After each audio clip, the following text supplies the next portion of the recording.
بسم الله الرحمن الرحيم. حلقة جديدة من برنامج القضية ممكن. ومعلش انا اتأخرت عليكم في موضوع الاعلان بتاع صفقة زيزو، ولكن انتوا عارفين كل سنة وانتوا طيبين. العيد والمناسبات اللي يعني في العيد بقى، والزيارات الاهلية والاجتماعية والحاجات اللي انتوا عارفينها، فده اللي اخرني عليكم. فانا بتأسف او متأسف لكم قوي، وارجو ان انتوا تعذروني طبعا بظروف، بجانب برضو ظروف شغلي وكده. انا عارف ان انتوا مالكمش علاقة بالكلام ده كله، ولكن يعني انا حبيت بس يعني اتاسف لكم او اعتذر لكم من باب التقدير، لان انتوا كلكم على دماغي من فوق والله، من اصغر واحد لاكبر واحد كلكم على دماغي. اتكلم النهارده طبعا زي ما يعني مع السوشيال ميديا والعالم كله، حديث العالم كله عن زيزو. زيزو رسميا اهلاوي، الصفقه الاهم في تاريخ النادي الاهلي. طبعا سيبك من الجوانب الفنيه دلوقتي، احنا فنيا محدش يختلف على احمد مصطفى السيد بيه زيزو باشا. اللي الزملكاويه في يوم وليله بعد ما كان زيزو حامي حمى الزمالك، اصبح زيزو خاين ومشطب وبلونه، وخدنا خيره واحنا اللي رميناه واحنا اللي مش عايزينه. طبعا الاختلاف ده جه من ايه؟ جه من الصدمة بتاعت الصفقة، جه من واقع يعني الصدمة اللي الزملكاوية عايشينها ومش مصدقين ولا متخيلين ان زيزو ممكن يعني يروح الاهلي. طبعا لو جبت لي يعني اصغر زملكاوي، راجل بيحلم كتير، بيحلم وهو ماشي، مش هيحلم ولا يتخيل ان زيزو يروح الاهلي. طبعا من بعد ما كانوا بيقعدوا بقى يكتبوا بوستات فيه، انت العيد والعيدية، وانت مش عارفه مش عارفه ايه، والتقليه والملوخيه، فيجي في يوم وليله يلاقوه في الاهلي. صعب. طبعا زيزو طلع مع ابراهيم فايق زي ما انتوا شفتوا. طلع قال لك ايه؟ قال لك ان هم كانوا يعني بيمطلوني، ومحدش بعد ما خدنا السوبر الافريقي ولحد مش عارفه الكونفدراليه ما حدش كان قاعد معايا ولا اتكلم معايا في تجديد. ولما جم اتكلموا، لما جه عرض نيوم السعودي، كان زيزو هياخد 5 مليون دولار في جيبه، والزمالك هياخد 6.5 مليون دولار. انتوا متخيلين الارقام؟ الزمالك هياخد 6.5 مليون دولار ليه هو شخصيا لنادي الزمالك، وزيزو هياخد 5 مليون دولار. فخلينا في الفلوس اللي هياخدها الزمالك كان هياخد 6.5 مليون دولار، كان هيحل معاه ازمات محدش يتخيلها غير الزملكاويه. طبعا بقى هتدفع مستحقات لعيبه، هتجيب صفقات جديده، هتدفع الغرامات اللي عليك، هتدفع مش عارفه ايه اللي عليك، هتشيل القيد، هتتنقل في حته تانية. فطبعا هم خافوا يمشوه، زي ما احنا اتكلمنا بقى في الموضوع عشان مش هنتكلم فيه كتير. خافوا يمشوه عشان الاهلي ما ياخدوش كوبري، قام الاهلي واخده ببلاش. الاهلي خده ببلاش فري. انتوا متخيلين؟ طبعا فضلوا يمطلوه، يبعتوا له الراجل اتفاجئ هو وابوه ان اتبعت له رساله انه عنده كشف مش عارف في الامارات، عشان مش عارف هيروح يلعب في نادي ايه وهو ما يعرفش. ولما جه قعد قال له لا، احنا هنتكلم في موضوع تجديد عقدك مع الزمالك.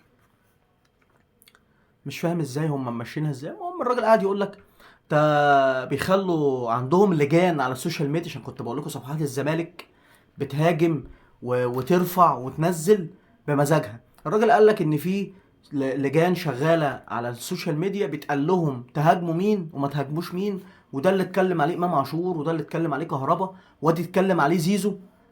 ففعلا لما بنقول لك ان الزملكاويه عندهم لجان، يبقى تصدق ان هم عندهم لجان. فالراجل مع ابراهيم فايق بص طربخ الدنيا، رجع قال لك ايه؟ اتفقوا معاه، قال لهم طب شوفوا انتوا هتقدروا تدفعوا، عشان بس الاشاعه بقى اللي طلعوها بتاعت ال 100 مليون. قال لك شوفوا انتوا هتدفعوا كام من العقد بتاع نيوم. يعني عقد نيوم 6.5 مليون دولار، وهو مثلا جاي له 5 مليون دولار. قال لهم شوفوا انتوا هتدفعوا 30%، 40%، 50% من نسبه العقد اللي جاي له. ما طلبش حاجه ولا هو ولا ابوه. فجأة وبعد الجلسة، اللي اتقال في الجلسة طلع بره، وطلع اشاعات طبعا زي ما انتم فاهمين، سكريبت اتوزع على اللجنات بتاعتهم. وكل صفحات الزمالك زيزو طالب 100 مليون، زيزو طالب 100 مليون، وابوه طالب مش عارفه 30 مليون عموله، والكلام الاونطه ده ما حصلش. والراجل باين، واحنا كنا طبعا ما حدش يعرف. يعني انا واحد انا ما اعرفش كان ايه اللي بيحصل، ازاي طالب، وانا كنت بطلع اقول ازاي طالب 100 مليون وليه ومش عارفه ايه. ففوجئت ان هو الراجل ما طلبش اي حاجه، ده هم اللي عملوا كده عشان يلبسوه مع الجمهور. ولما كان قال لهم ده لو انتوا حابين تمشوني عشان مثلا تفكوا ازمه النادي، او انتوا شايفين ان ازمه النادي هتتفك بالموضوع ده، خلونا امشي. قالوا له اطلع قول للجمهور ان انت اللي عايز تمشي. يعني بصوا عايزين يلبسوه مع الجمهور باي طريقه، عشان بس اللي ايه نبقى واضحين. فالراجل طلع قال لهم خلاص انا هكمل في الزمالك. المهم اتفقوا على فلوس معينه او نسبه عقد معينه، المفروض ان هياخد المقدم. جاء في الوقت المحدد اللي حددوه مع بعض، فين المقدم يا جماعه؟ قال لك لا والله احنا المقدم مش موجود، فاحنا هنديك فيلا مكانها، هنديك فيلا مكانها بمكان المقدم، وللاسف مش هتقدر تتصرف فيها الا بعد 3 سنين لان عليها حظر بيع. انتوا متخيلين تديني فيلا بالنسبه مثلا وليكن عامله 100 مليون، عامله 50 مليون مثلا، فده نسبه المقدم. طب انا يعني انت اديتني الفيلا، طب وبعدين بعد 3 سنين افكر افرط فيها ابيعها مثلا واخد نسبه؟ انا مش فاهم. طب فين الفلوس اللي انا خدتها؟ وانا ايش ضمني الفيلا دي مش متباعه لكذا واحد وعليها مشاكل؟ ما عليها حظر جاي يبقى فيها مشاكل. انا الواحد مش عايز يقول كلمه، فانا مش فاهم لهم. فهو الراجل كان بالتالي لازم ينفد بجلده من المافيا دول ويهرب يروح يمضي للاهلي. الراجل قال لك انا جمهور الاهلي اللي فريق جمهور كبير، وانا عايز اعمل تاريخ وعايز اشوف يعني ايه اخد بطولات، فريق بيلعب في بطولات كتير وبيعمل انجازات، فانا عايز اشارك مع البطولات ومع الانجازات، وعايز اكتب يعني اسمي في حروف من ذهب معنى كلامه. فالراجل طلع يعني، ويطلعوا بقى هم الزملكاويه يقول لك ايه، اصل ده جعان، وده اصل خاين، وده اصل مش عارفه ايه. هو عشان فضحكوا؟ عشان طلع اللي كان مستخبي كله؟ بس يا زيزو انت بالنسبه لنا انت العيد والعيديه والايام الجميله والايام السعيده كلها. انا مش زعلان الا على الزملكاويه، خدوا تخفيله في التاريخ. عارف انت الخوازيق والخازوق، انت الاتنين. ايوه الزملكاويه من ساعه اعلان الصفقه انا شفت تعليقات تموت بالضحك. اللي يقول لهم انتوا ضيعتوا علينا العيد، واللي يقول له انتوا سديتوا نفسنا عن الاكل، واللي يقول له حسبنا الله ونعم الوكيل فيك. وفجاه من زي ما قلت لكم، من بعد ما بقى اهم لاعب وافضل لاعب في مصر، بقى لاعب حرامي وخاين وما صنش العيش والملح وشطب وبالونه وملوش لازمه في الملعب وما بيعرفش يعدي واحد على واحد، وبقى مش عارفه اهم حاجه ما يعرفش بيختص في ضربات الجزاء. يا عم احنا اساسا جايبينه عشان ضربات الجزاء. يعني انا جايب زيزو عشان ضربات الجزاء، انا جايب يلعب ضربات جزاء بس مش عايز حاجه منه، لان احنا ما عندناش حد بيشوط ضربات جزاء كويس. ما عندناش حد بيختص كويس اصلا يعني، عشان بس نبقى متفقين. فهتقول لي اصل شطب وبالونه وملوش لازمه، اقول لك انا بحب اللعيبه اللي مالهاش لازمه، مش مشكله، احذى انت بس بعيد، انا كده مش شايفك ولا سامعك. خلاص. فصفقه زيزو صفقه جماهيريه، والصفقه الاهم في تاريخ النادي الاهلي في القرن الحديث ده، يعني في الوقت اللي احنا فيه ده. طبعا اهم بقى تقوليش بقى بن شرقي وامام، امام جرحهم وزعلهم شويه، بس عمره ما هيبقى زي زيزو. عمر الجرح بتاع الزملكاويه ما هيبقى زي الجرح اللي زيزو عمله. طب شفتوا زيزو في امريكا عامل ازاي؟ يا سبحان الله، شكله تحس ان وشه نور، تحس ان التيشيرت الاحمر هياكل منه حته. والله عظمه. انا اتفرجت على الصور بتاعته، ايه ده؟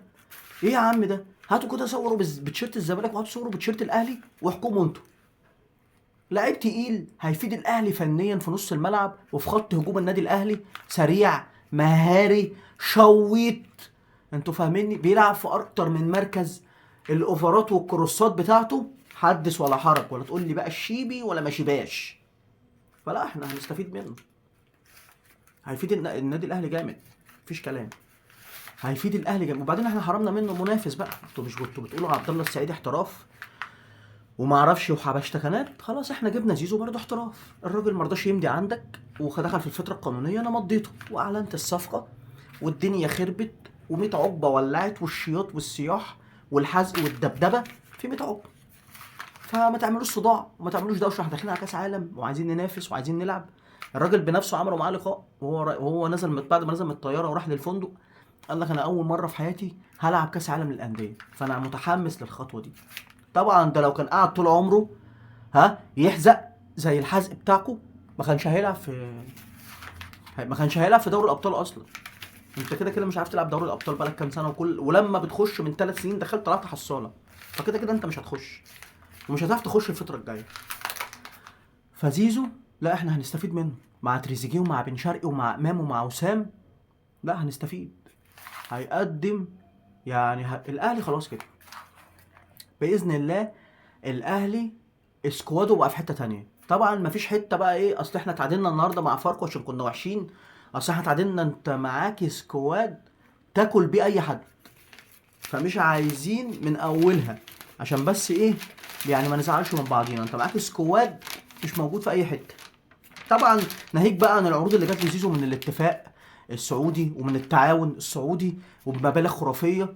كان اخر عقد جاله ب 3.5 مليون دولار او ب 3 مليون دولار، وبرضه ما رضوش يمشوه عشان خاطر الاهلي ما ياخدهوش كوبري، يقوم الاهلي واخده ببلاش. والله صعبانين عليا، بيعملوا حاجات غريبه ويفضلوا يلفوا ويدوروا عليه ويقول لك ايه طب انت اطلع قول للجمهور اللي انت عايز تمشي. يا جدعان هو في حد اداره محترفه تتعامل مع لاعب اهم لاعب في الفريق بالمستوى ده بالاسلوب ده؟ والغريب ان الزملكاويه سايبين كل ده وماسكين في الاهلي، والخطيب هو السبب وهو اللي بيفضي لعيبه الزمالك وهو اللي بيهد استقرار الزمالك وهو اللي مش عارفه بيعمل ايه في الزمالك وهو اللي ما اعرفش ايه في الزمالك. ما تشوفوا لعيبتكم ايه اللي بيحصل معاها، وشوفوا ادارتكم بتتعامل ازاي مع اللعيبه. يعني انت ولا بتعرف تحافظ على اللعيبه، ولا بتعرف تجدد لهم، ولا بتعرف تديهم مستحقاتهم. امال انتوا قاعدين بتعملوا ايه؟ امال انتوا كنادي الزمالك عايزين ايه؟ لما يجي حد بقى ياخد لاعب من عندكم يبقى هو اللي خاين، يبقى هو اللي وحش، بدل ما تعترفوا ان انتوا فاشلين. حاجات ما طبعا زي ما قلت لكم جرح، لا جرح زملكاوي لن يلتئم. وكل مره هيشوفوا زيزو في الملعب بتشيرت الاهلي هيبقى كانك كده جايب واحد مضروب بسكينه وجايب له سبيرتو بتكب عليه سبيرتو يولع. هو ده كل ما هيشوفوا زيزو في الملعب هيحصل معاهم كده. فخليكوا احزقوا بعيد يا ايها الزملكاويه، ولكن احزقوا في صمت، لان انا يعني انتوا عارفين انا بقى يعني ايه داخلين على منافسات كاس عالم، ويعني محتاجين زيزو معانا طبعا. ناخده ضربه جزاء كده، ناخده فاور من هنا، ناخده يرفع لنا عرضيه من هنا، انتوا فاهميني، لان احنا ما عندناش للاسف حد بيعرف يعمل يرفع عرضيه. وهو المدرب بتاعنا رحب باللاعب واتفرج على طبعا على فيديوهات ليه، ورحب لما عرف ان زيزو جاي الاهلي رحب وقال لك هو ده اللي انا محتاجه مع النادي. والمدرب ريبيرو الاسباني الجديد بتاع النادي الاهلي بيحب اللعيبه اللي بتلعب في اكتر من مكان، يعني ما بيحبش اللاعب اللي هو بيلعب في مكان واحد، ده جناح هيبقى جناح، لا هو بيحب اللاعب اللي يلعب جناح ويلعب باك ويلعب مش عارفه في نص الملعب ويلعب 8 ويلعب 6 ويلعب 10، بيحب اللاعب المتكامل. فده هيبقى شكله كده سيستم الاهلي في اللعيبه اللي هتيجي بعد كده، ان هيجيب اللاعب اللي بيلعب في اكتر من مركز، مش هيجيب اللاعب اللي هو ايه بيلعب. طبعا زيزو مع فايق قال لك ايه، قال لك انا مستغرب انا قعدت 6 سنين مع نادي الزمالك ما عملتش مشكله واحده، فاول ما يجي يطلعوا عليا كلام جمهور الزمالك بدل ما يقف جنبي يصدقهم. ما هو برضه زيزو للاسف انت عارف ان في لجان بيتقال لهم تدعموا مين وتقفوا ضد مين وتشتموا مين وتحيوا مين وترفعوا مين وتنزلوا مين، فبالتالي هيعملوا معاك كده، بالتالي هيعملوا معاك كده. طالما عارف لو انت رحت اي نادي تاني كان الموضوع هيعدي، لكن الا الاهلي انت رايح عند المشطشط، انت رايح عند قرن فلفل هم ما بيستحملوهوش، فبالتالي لازم يطلعوك خاين وبتاع. كلهم الجوع كافر وخاين وبتاع. هو انتوا اديتوا فلوس؟ هو انتوا كنتوا عايزين تدوا فلوس؟ يعني انتوا كنتوا عايزين تدوا 2 3 مليون جنيه وباقي الفلوس يروح ياخدها بعد ما يعتزل من الفيفا ومن المحكمه الدوليه عشان يبقى كويس وصان العيش والملح؟ ما انتوا ناس غريبه، انتوا عايزين تاكلوا حقه زي ما اكلتوا حق بقيه اللعيبه، وجايين تتكلموا وتقول اصل مش عارف زيزو ما رضاش ليه وزيزو ما عملش ليه. والراجل طلع قال لك هو المستشار مرتضى منصور عايش يطلع لو انا كنت جددت قبل كده وابويا اخد فلوس يطلع يقول لك ان ابويا اخد فلوس. قال لك ابويا ما طلبش فلوس منهم اصلا، وفي التجديدين اللي جددهم للزمالك بيقول لك ابويا ما خدش ولا مليم. طلع وقال لك ده ابوه عايز عموله وابوه بتاع فلوس وابوه مش عارفه بياخد ايه وابوه بيسمسر وابوه بيعمل ناس منتهى. يا راجل ده انت ربنا يا زيزو انقذك من اللي انت فيه، يعني ربنا سبحانه وتعالى شالك كده جابك النادي الاهلي. انت حياتك يعني ربنا انقذك انك جيت النادي الاهلي، يعني بصراحة شالك من وسط المافيا الايطالية والهندوسية وحطك في النادي الاهلي. ده انت يعني هقول لك ايه، بس هي انا معاكم.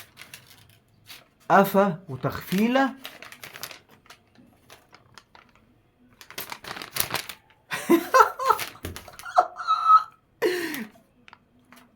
اجمد يعني سيبوكوا بقى من القاضيه. القاضيه ممكن والقفا بتاع افريقيا ده في قفا تاني، قفا محلي بتاع زيزو ده. صفقه لا تقدر بثمن. طبعا انتوا عرفتوا الفيديو بتاع تقديم زيزو جاب مشاهدات قد ايه؟ ملايين المشاهدات، والاعلانات اللي نزلت ترف عليه بمجرد انه لبس تيشيرت الاهلي. اديكوا شفتوا قيمه الاهلي. الراجل كان في الزمالك ما كانش بيعمل اعلان، ولو عمل اعلان عمل الاعلان بتاع مولتو اللي هو اصلا ما حدش شافه ولا حد سمع عنه ولا نعرف هو اصلا طلع في الاعلان ولا لا، بس هو بيقول لك لعيبه الزمالك عملت اعلان بتاع مولتو. اول ما جه الاهلي فرجته بقى على الاعلانات اللي نزلت، ورك عليه اعلانات وفلوس. كل دي اعلانات وفلوس بتدفع عشان تعرفوا ان الاهلي قيمه وقامه. كل من ينتمي للنادي الاهلي اللي بيعدي من جنب سور النادي بيكسب، اللي بيعدي من جنب سور النادي بيكسب. فطبعا طلعوا اشاعات بقى انه عايز 100 مليون وابوه عايز عموله، والراجل طلع نفى وقال الكلام ده كله ما حصلش والكلام ده كله كذب، وقال لك ده في لجان مشغلينها هي اللي بتطلع يعني بتعمل حرب ممنهجه عليه وعلى ابوه، بتوع فلوس وجعانين ومعرفش ايه، وقعدوا يشتموا فيه من بعد ما كان اهم لاعب عندهم وبيتغنوا بيه بقى اسوأ واخون لاعب عندهم. ويعني اخون، ما قلتش انا، بقول اخون، واخون لاعب عندهم ومش عارفه ايه وعمل وسوى وتاريخك هيتمحى. تاريخ ايه؟ ده انتوا هتموتوا عليه. ده انتوا من كتر الحزق انتوا مش قادرين تقعدوا من كتر الحزق عليه. فلو سمحتوا احزقوا بالراحه واحزقوا بعيد عشان احنا داخلين على كاس عالم. فهي تخفيله، انا معاكم، تخفيله جامده وقفا مش هيتنسى، وتعيشوا وتاخدوا غيرها. عشان لما اقول لكم ان الاهلي لو عايز ياخد اي حد هياخد اي حد. زيزو اهلاوي لمده 4 سنين. زيزو اهلاوي ولبس تيشيرت الاهلي وهو في ميامي دلوقتي بيصيف. بيصيف في ميامي. ان انا اروح اصيف في ميامي حرام؟ انا بصيف، الراجل بيصيف ويفاجئ ان بعثه الاهلي بتصيف هناك. اتمنى تكونوا اتكيفتوا يعني. ولسه طبعا في حسام حبيب، لا حسام حبيب ده مغني، حسام عبد المجيد. يعني فاهم، خلي بالكم بقى عليه الفتره الجايه دي عشان ممكن في اي واحده في اي لحظه يتخطف. طبعا تخفيله انا عارف ان هي تزعل وانا قلبي عندكم والحزق بتاعي عندكم، فاتمنى تكونوا يعني ايه اتحزقتوا، قصدي اتكيفتوا واتبسطتوا. النادي الاهلي فوق الجميع، النادي الاهلي رقم 1، وان شاء الله الاهلي يفرحنا في كاس العالم ويكون على قدر المسؤوليه وعلى قدر يعني ان كلنا نبقى على قلب رجل واحد ورا نادينا الكبير اللي دايما مفرحنا. الاهلي رقم 1، الاهلي فوق الجميع. والسلام عليكم ورحمه الله وبركاته.